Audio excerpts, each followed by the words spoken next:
大家好，我是猫盾，今天我们来聊第二期命魂武将之一的王元姬。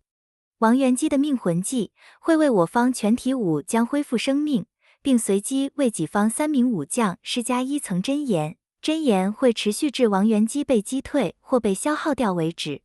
你可以把真言当成是升级版的风华。真言的好处是，它是加在我方身上的状态，所以比较少会有失手的问题。真言会在目标生命低于 50% 时自动消耗1层，并为目标恢复 20% 最大生命，并且也和风华一样，会额外治疗预言所记录的伤害值。但真言附带的是预言记录的所有伤害值，而风华只附带一半，这是两者在治疗量之间的差距。若真言治疗的目标是女性武将，则有 30% 概率在治疗后不会消耗掉真言，有一定的概率可重复使用。一阶命魂的第二个能力，若团队总最大生命值高于敌方，则己方女性武将受到任意来自敌方武将伤害后，有 10% 概率恢复此次受伤的 100% 的血量，这相等于是免疫伤害了。不过因为触发的概率太低，只能当成有触发就赚到。技能的概率需要依靠王元姬的3阶和5阶技能才会获得提升。一阶命魂最后一个技能只会在 PVP 中生效。若王元姬触发了玲珑之心记录值被清空的被动，自身会恢复 30% 最大生命值。简单来说，就是让王元姬多了一个自我治疗的能力，让自身变得更坦。王元姬在自身释放怒弓，敌方触发预言释放风华和真言目标半血时，都会清空相关的记录值，所以这个触发的频率还是蛮多的。3阶技能会使王元姬获得光环效果，己方武将受到的增益和治疗效果生效概率提升 30%， 这是为了对抗增益失效类的技能，比如命魂曹丕就有类似的技能。王元姬的生效概率就比曹丕的失效概率多了 10%。若为女性武将，还会额外获得格挡率提升 20%， 无视防御抗性提升 50%， 被施加异常状态失效概率提升 30%， 效果会持续至王元姬被击退。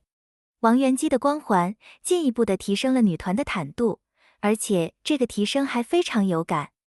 3阶命魂的最后一个技能，当王元姬释放命魂技后，己方血量低于 80% 的女性武将，在获得来自王元姬的所有几率触发的技能，几率会额外再提升 30%。这包括了前面提到的真言概率不会被消耗掉，和有概率恢复 100% 所受的伤害。有了3阶的触发概率提升，王元姬的治疗能力也会变得更加稳定，而这个概率还会在5阶后再次获得提升。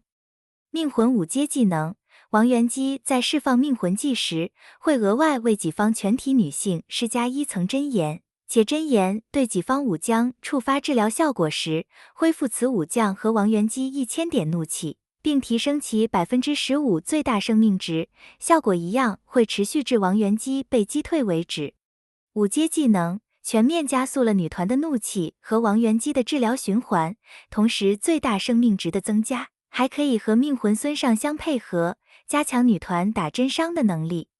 命魂5阶的第二个能力，当拥有真言的武将造成怒弓伤害时，有 50% 概率会附带1层预言，并且也可以触发其相关被动技能。简单来说，就是本来只能透过王元姬怒弓来释放的预言，现在也有概率透过其他人的怒弓来释放了。这么一来，王元姬的预言和风华循环就会变得更频繁，自我治疗的能力也会变得更强，坦度也会变得更高。专武王元姬的预言是可以扣除目标500点怒气，并返还 30% 到王元姬身上的，所以连带王元姬释放怒弓的速度也会进一步被提升，当然前提是没有被冰封。5阶的第3个能力再次提升了王元姬的光环效果，使前2回合内己方女性武将获得来自王元姬的所有几率触发的技能几率再次额外提升 20%。 最后来做个小结，王元姬的功能就是让女团变得更坦，同时自身也可以成为女团的坦克。他和孙尚香一样，会成为女团未来的命魂武将支柱之一。孙尚香负责限制对面的一攻，王源基则负责提升全队的坦度。但无奈女团现在的坦度虽然是一流的，但就败在实在是没有什么强力的输出手段，加上又没有能绕过冰封、能实际出手的武将，所以即使有了命魂孙尚香和命魂王源基，也只是一块坚硬的冰山。那么在有了2个命魂武将后，女团能提升到什么程度？由于王源基的命魂出得早，加上台服的女团本来就比陆服硬，我认为在这个版本，如果你的硬件足够厚，想靠磨的直接把对面磨死也不是不可能的，但这应该只有少数人可以做到。不过即使能行，这样的优势也不会持续太久，因为在 SP 司马懿出来后，女团也是磨不过 SP 司马懿的。抽取建议，假设只能抽一个3红命魂武将，那么王源基对女团的提升是比较有感的，孙尚香的重点在5红。如果只考虑近的提升，那么先抽3红王源基对女团的提升会更大。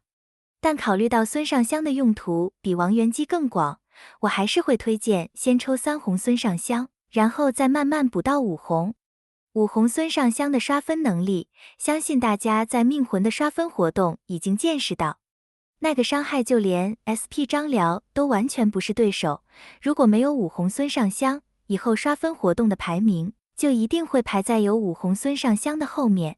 另外，5红孙尚香在 PVE 的用途其实还包含了山河和魔窟在内，并不是只有在刷分上能用而已。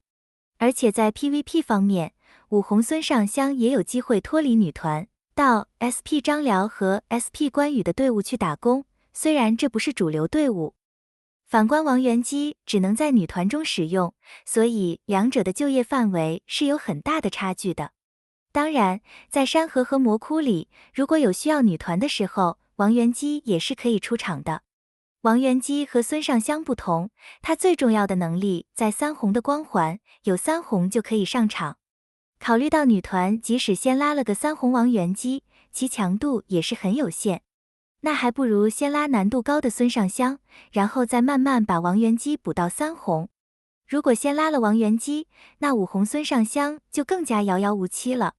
有能力拉满一个命魂的玩家，一样推荐先拉满孙尚香，再补王源基。如果确定不玩女团的，也可以不抽王源基。最后来说说其他命魂的抽取建议。比较多人问的问题是，我应该继续把3红曹丕抽到5红，还是直接抽新的孙尚香？我个人会偏向抽孙尚香，因为无论是从用途还是保值的程度来看，孙尚香都比曹丕好，因为它代表的是整个 PVE 的玩法。只要是重视 PVE 的，都推荐优先抽孙尚香。但如果真的不考虑 PVE， 只想从 PVP 的角度去出发，那就要看你想玩什么队伍了。孙尚香主要还是在女团里，曹丕主要是跟着 SP 张辽、SP 司马懿和 SP 吕布在混，现在的蜀控里也可以用。如果你来得及在这一期或下一期内把曹丕拉到5红，那么曹丕就还可以拉，否则就不推荐再去拉曹丕。如果你想玩的是火烧队，那就继续存，并不建议抽吕蒙。如果你想玩的是蜀控队，除了曹丕，还会需要下一期的张星辰，优先留给张星辰。至于马超的队伍，现在只有高战才玩得起来，平民还是等有 SP 关羽后才来玩马超吧。在之前可以每个月在魔将商店买2个来打底。如果你想玩的是 SP 司马懿盾队，那头就很大了。至少也要在这一期拉满曹丕，下一期拉个3红张星辰才能玩。如果要内卷，就还得再拉一个许褚。这应该是第一个需要上3个 SP 和3个命魂才能玩的队伍了吧？好了，今天的视频就分享到这里，感谢大家的收看，我们下期再见。